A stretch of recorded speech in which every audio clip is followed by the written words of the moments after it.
Alrighty, Alrighty. we'll wait one more minute in case anybody else shows up. Some people will come in late probably.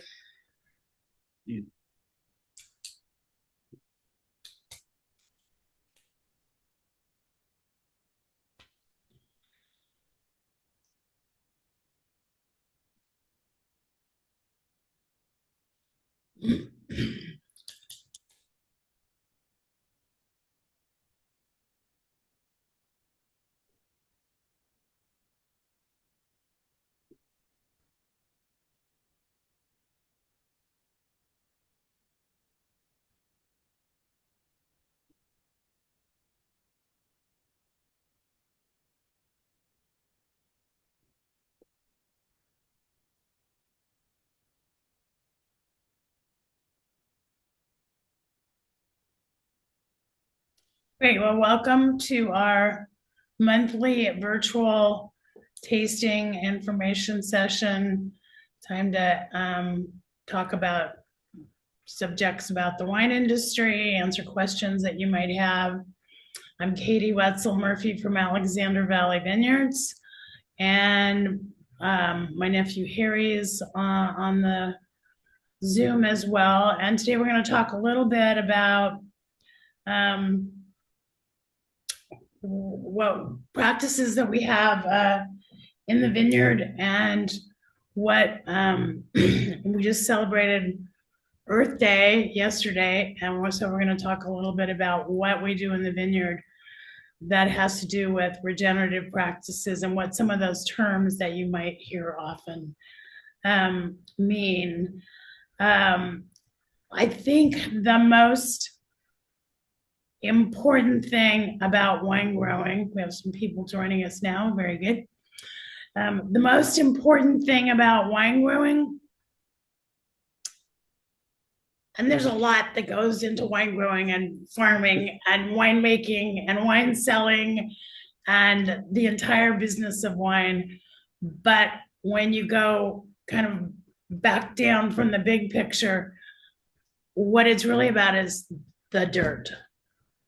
It's about the soil underneath what you have planted. And we're in Alexander Valley in northern Sonoma County. The Russian River has been flowing through this valley for millions of years, leaving wonderful alluvial soil that we know is one of the reasons Cyrus Alexander settled here in the 1840s. So we have wonderful soil. We have a good aquifer of water. We, of course, have great weather. And those are all part of the basis, the core for good farming, no matter what you're growing. They're very important parts of good farming, no matter what you're growing.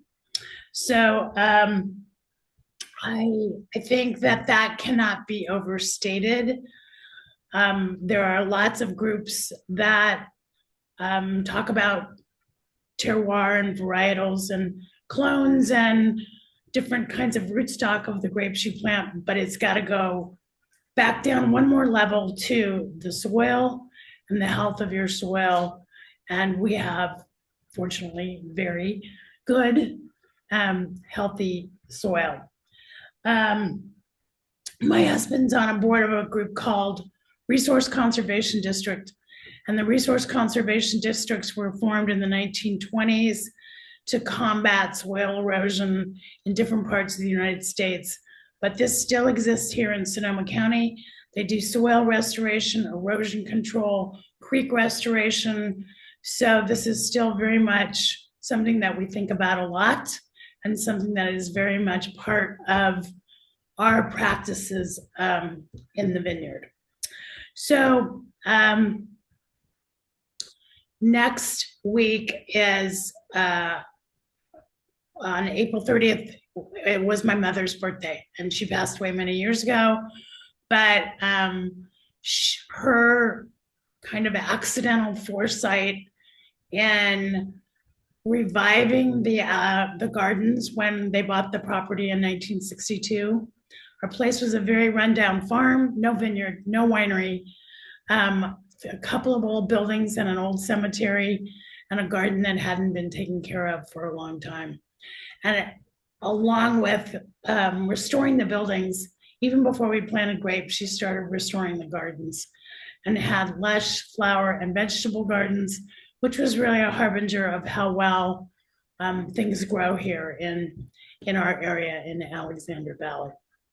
I was out in the dirt today doing a little gardening and thinking of my mom and how much she loved this time of year and how much she loved gardening here in Alexander Valley. So we want to talk a little bit today about the meaning of things like sustainable and organic and other terms that are used to describe how wines are grown and how wines are made. And my nephew Harry is going to help me a little bit with how to describe some of those things. So, Harry, maybe you could talk a little about what is sustainable. What does sustainable mean in the context of our business, wine growing and grape growing, not only of how it's defined for the little stamp we have on our label, but what does it really mean to you? It's a little bit the big picture of sustainable means it it is what it says. It's being able to continue doing what you're doing for the long term.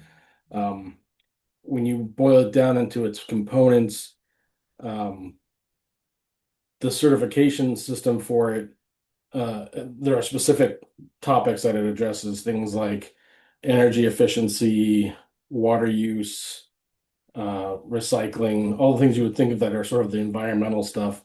But it goes beyond that into communication within your community, with your neighbors.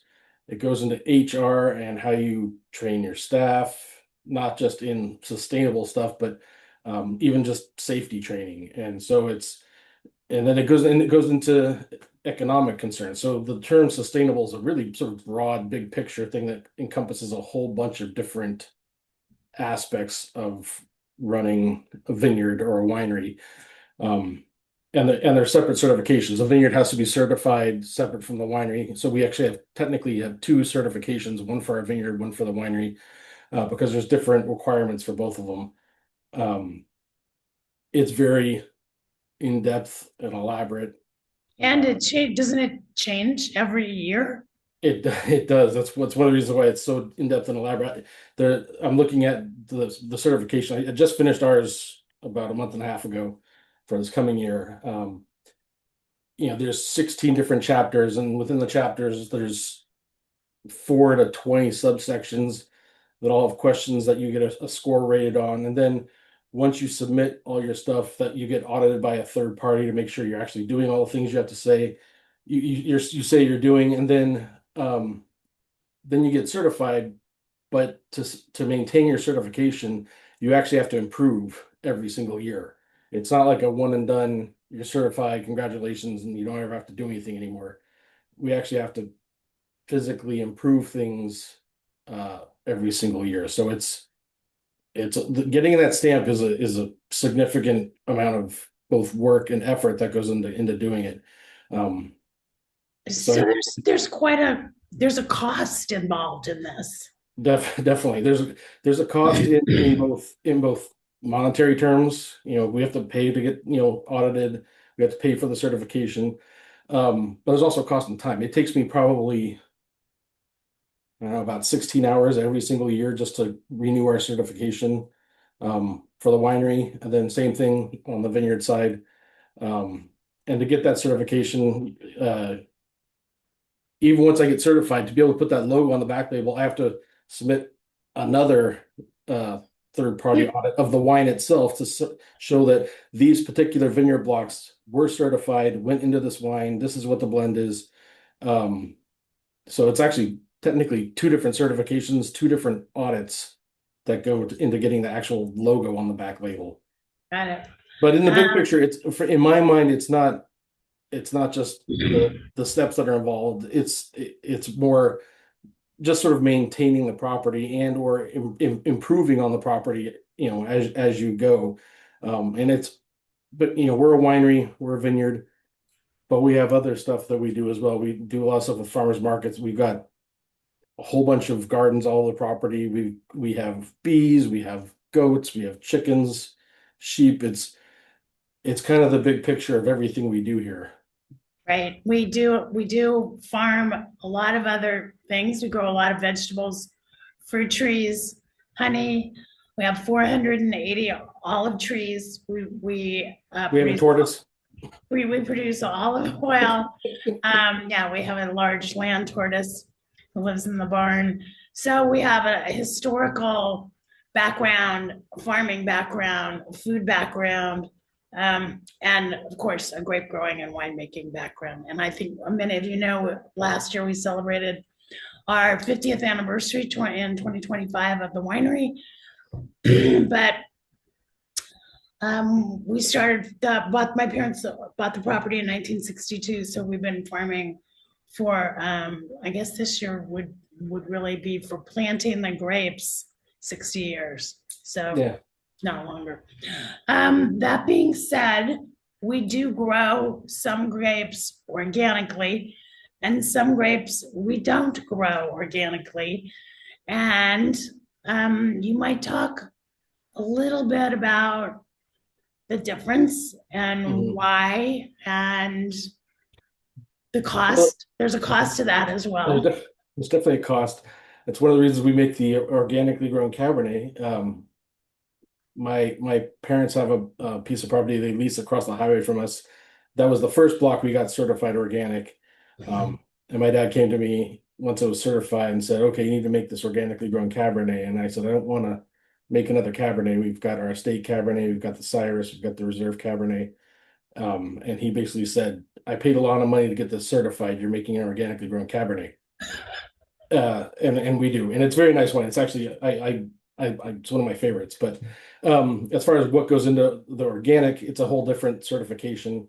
Um, it's it basically limits what you can and can't use in the vineyard. You can't use any synthetic herbicides or pesticides. So, for example, when we need to um,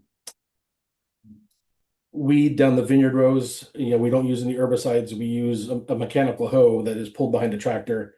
That is actually it's very effective to the point we've actually bought a second one, and we use it in some of our non-organic blocks. Um, but there's definitely a cost associated with it. Um, there there is a less formal audit process where you don't I don't call an auditor and schedule them to come out and talk to me about what we did or didn't do. They just show up, and so you have to maintain records very carefully because you never know when they're going to come. Um, so it's a different process, and it's more has to do with what the applications of what you use in the vineyard as opposed to the sustainable stuff, which is much broader, including everything like water use and energy use and not just the products you use in the vineyard. Right. Right. If anyone has questions, please feel free to put them in the chat or raise a hand. We're happy to answer any questions you might have. Um, so just to go back a little bit, you said you really like the organically grown Cabernet. Do you really feel you can tell the difference in the taste? I from an organic standpoint, there's definitely a difference in our organically grown Cabernet versus, say, our estate Cabernet. Um, I don't necessarily attribute the difference to organic farming versus conventional farming. Um, the difference is, in my mind, is primarily, the estate Cabernet comes from many different vineyard blocks of Cabernet and has some other varieties blended into it typically. Um, I will say, when it comes to like farming the stuff in our gardens, I think there's a difference between uh, the organic stuff that we grow, even though we don't certify the stuff in our garden, but it is organic. Um, there's a difference between that and sort of some of the, what you would find at the grocery store. It's, think of tomatoes. Tomato you buy at the grocery store versus a tomato you grow, they're night and day. Right. So there is a difference, I think, in that when it comes to the wine, it's hard to say whether it's because it's organic or not, because comparing it to say our estate Cabernet, there's other factors. Right. Right. Um, anything you want, you hear a lot of terms used. I would say, as by way of explanation for organic wines, most almost everything that you buy that is labeled organic is made from organically grown grapes. A winery to put on their label organic wine, the entire winery has to be dedicated only to organic Yeah, so grapes. there's a So, difference between organically grown Cabernet, for example, and organic Cabernet. It's a little confusing. Uh, and we grow the fruit organically, but the winery is not certified organic, so I can't call the wine organic Cabernet. Um, I've looked into that certification process, but we have a good chunk of stuff we just farm conventionally, and so the idea of certifying the winery for organic when we have non-organic stuff coming in gets very, very complicated, and it actually makes us less sustainable because I have to wash every piece of equipment separately after each lot of wine touches it. And so it ends up using a lot more energy, a lot more water use, um, to certify the facility as organic when we're not growing everything organic. And so it doesn't really make sense for us to make an organic Cabernet. But I feel like what you grow in the vineyard, if you're looking for an organic product, that's really the far more relevant piece of the puzzle. The main thing in the winery is you can't be organic if you use sulfites in the wine. got it. Added sulfites. Yes, no added sulfites. Because sulfites occur naturally in fermentation, so you're going to have some sulfites in the They wine do. anyway, but added sulfites. Even though sulfur is organic, it's an organic compound. Yeah, yeah. We had a question here from Ruth. Did a family member design our logo, our label logo? And I can tell you, in a family winery, and probably actually any family business, one of the hardest things to do is decide on a label design Yeah. and a label logo. And when we designed what you see here with what we call the AVV, we call that the spider. We have not changed that in how long, Harry? 25 years? Since I've been here. Yeah. It's back to 2002.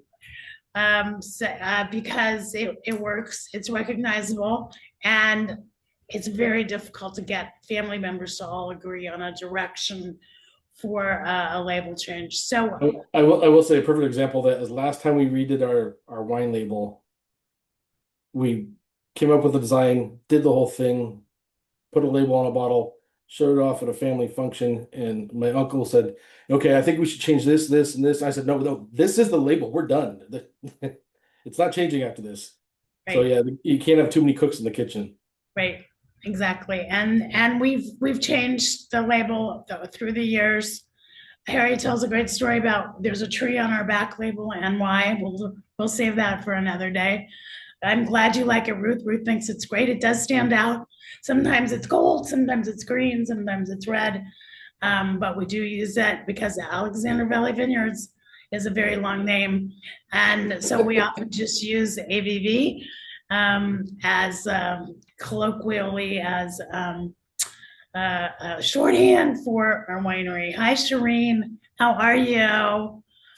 It's so great to see people that I went to high school with joining our little group here. So, okay, Harry. What else are we gonna talk about a little bit? Actually, the farmers market's just getting going here, and we're doing Saturday markets, and pretty soon we'll be doing 4 markets a week in Santa Rosa and Healdsburg. And I think if you're really interested in sustainability of soil and farming practices, buying from farmers markets is not only fun, and the best quality, freshest produce you can find, and some of the most interesting farmers you'll ever talk to. But it's a great way to support sustainable farming and sustainable eating, sustainable agriculture in general. Harry sends out a list of our produce every week. We sell to local restaurants, we sell to bakeries, we sell to Local grocery store. grocery store. Are you selling to a grocery store? Yeah, Big John's carries a bunch of stuff. Good. Oh, I didn't realize that. They've got Meyer lemons, eggs, and olive oil right now. Excellent.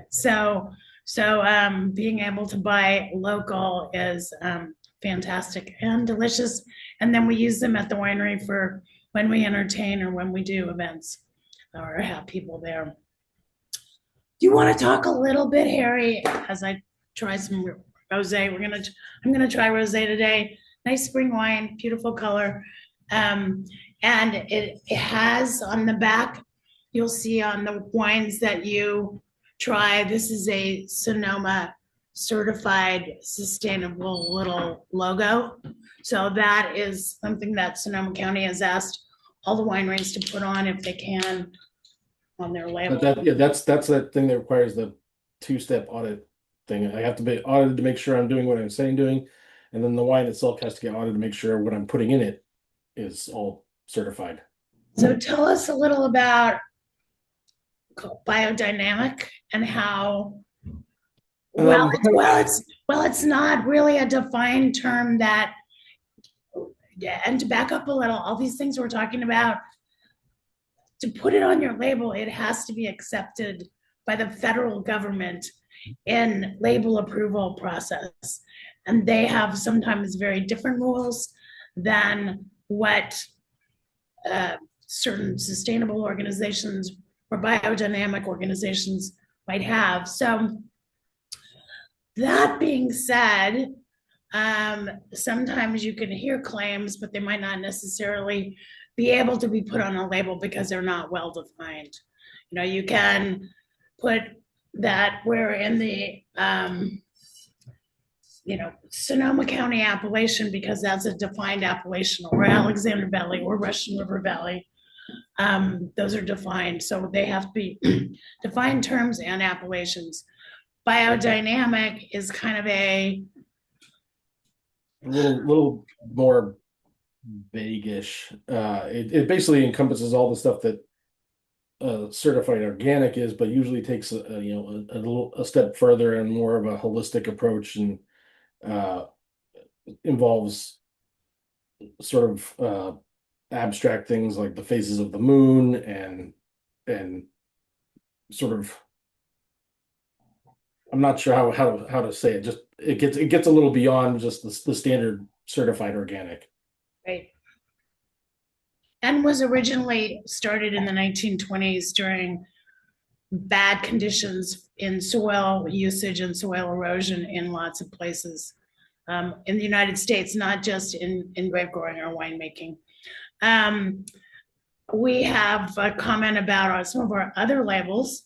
And we've done Sinzin since 1980, totally different label. We've done Temptation, Redemption, and Salvation's Infidel at different times over the years. And we have this Gewürz label. We could just call it Gewürz. It's very fun.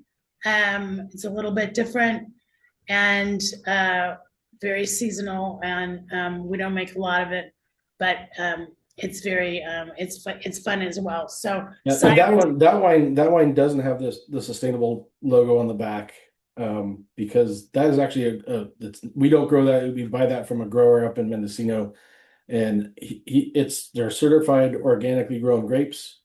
And I talked to him about getting the sustainable logo, and he basically said, I spent a lot of money to get certified organic. I'm not spending a lot more money to also get certified sustainable. Right. So I said, well, I'm not going to push it.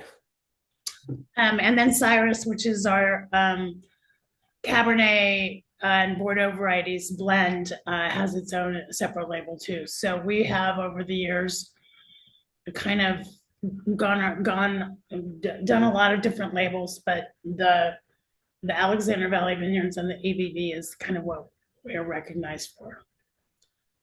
Okay, any other questions from anybody? And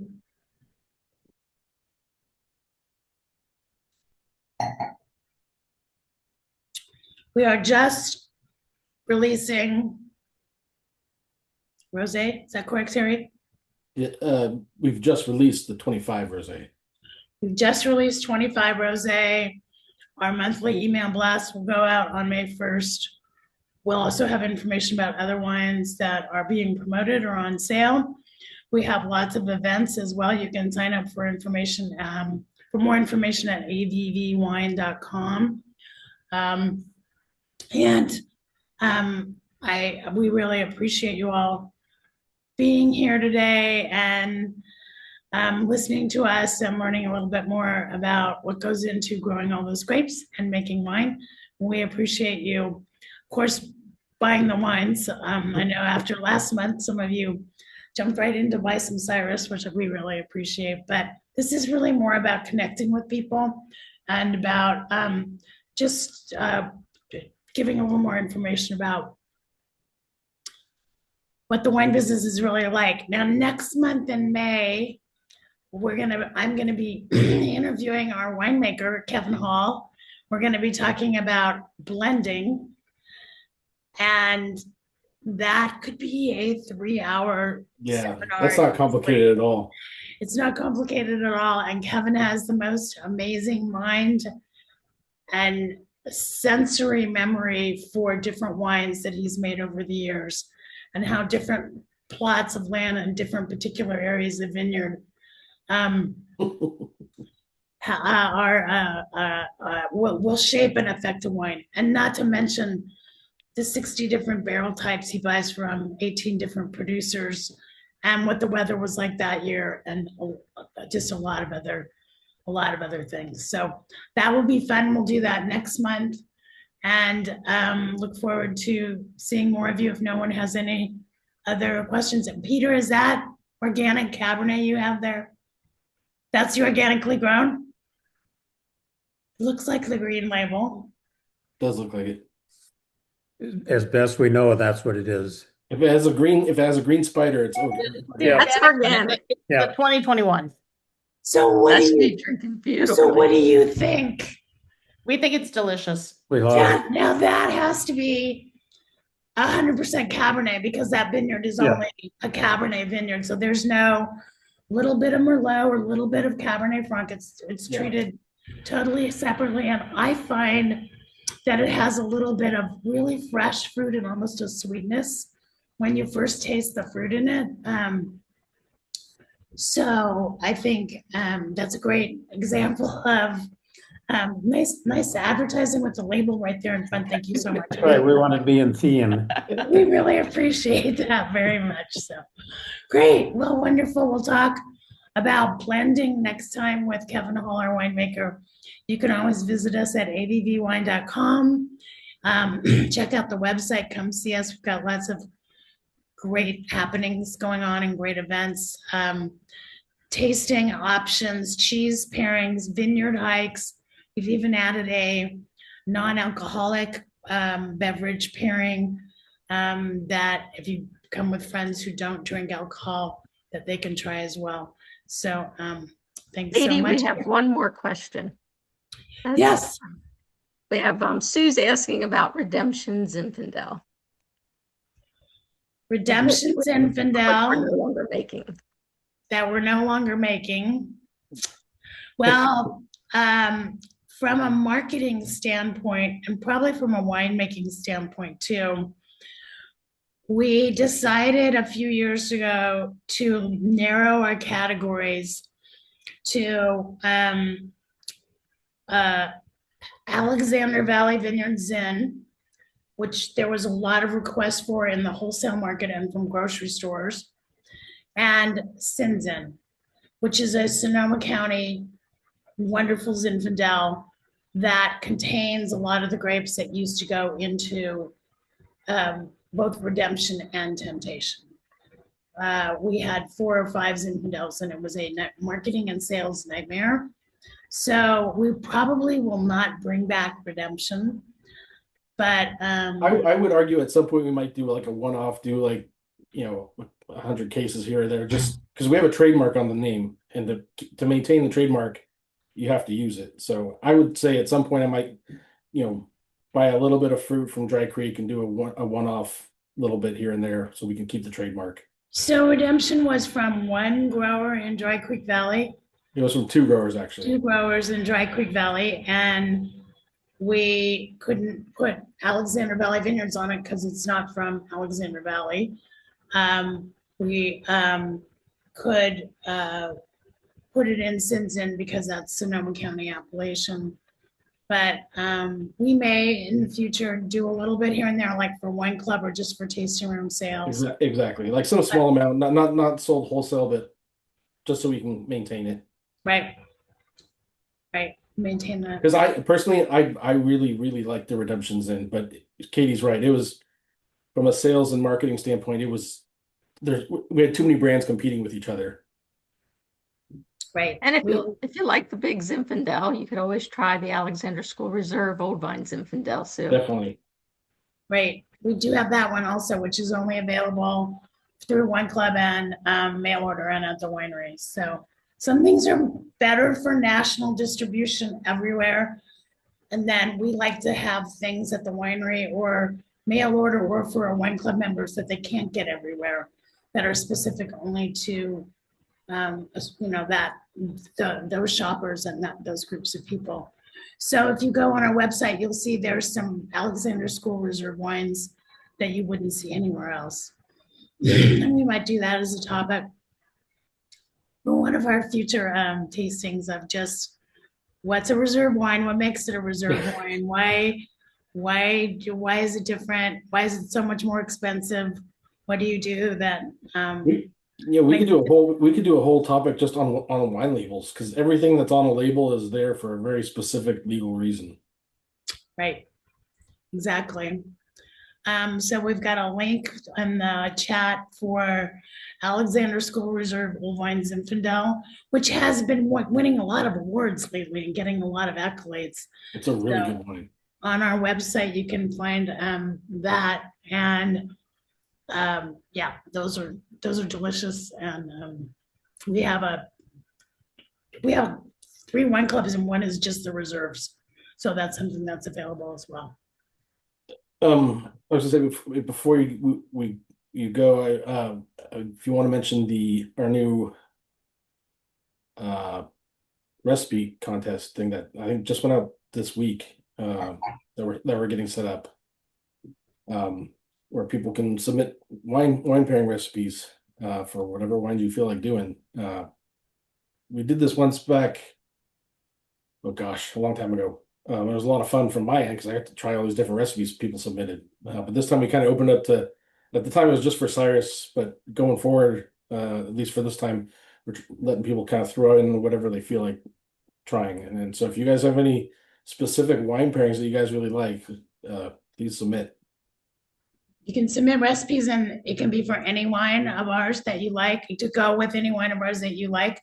I think that the contest is going to be open May, June, July. Is that right, Harry? You think? I think the submission closes the end of May. May 30th. We announce the results in August, I think. I got it. In June and July, we have to cook all the food. Yeah, we have to try all the everything in that food. window. And there are prizes you can win. Yes, there's prizes, first, second, and third prizes. And do you know what those are? They involve gift cards, bottles of olive oil. It varies. Culinary treats level from what. Chef Tim. What's that? The AVV gift cards that can be used on anything at the winery, online experiences, tastings, as well as culinary treats from Chef Tim, winery Chef Tim. Yes. Because we're legally not allowed to give wine away as a prize. Is that correct? Yeah. Yes. But the gift card allows you to purchase the wine at no cost. Got it. Oh gosh, love these laws.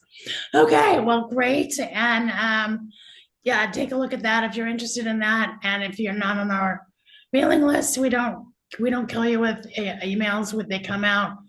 once a week, but it's usually great information and there's always something on sale. So give it a try, and we look forward to seeing you all again next time. But feel free to send us questions if you have them, or you wake up in the middle of the night and think of something you really need to know.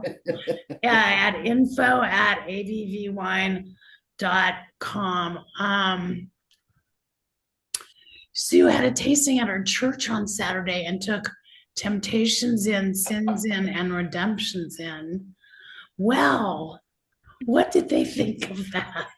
I have to say, the minister at my church, those are the wines she gives away to people when they come to visit her. She thinks it's very funny. So my license plates are sins in. We really enjoy the fun that has created for lots of our customers and for us through the years. So, alrighty. Well, thanks everybody for joining us, and have a wonderful evening and weekend. And we will see you all again soon, we hope. Thanks very much. It's great. Good to see you, Katie. Nice to see you. Lots of Thank you, friends here. everybody. Thanks so much. Bye. Bye. Thanks, guys. Thanks.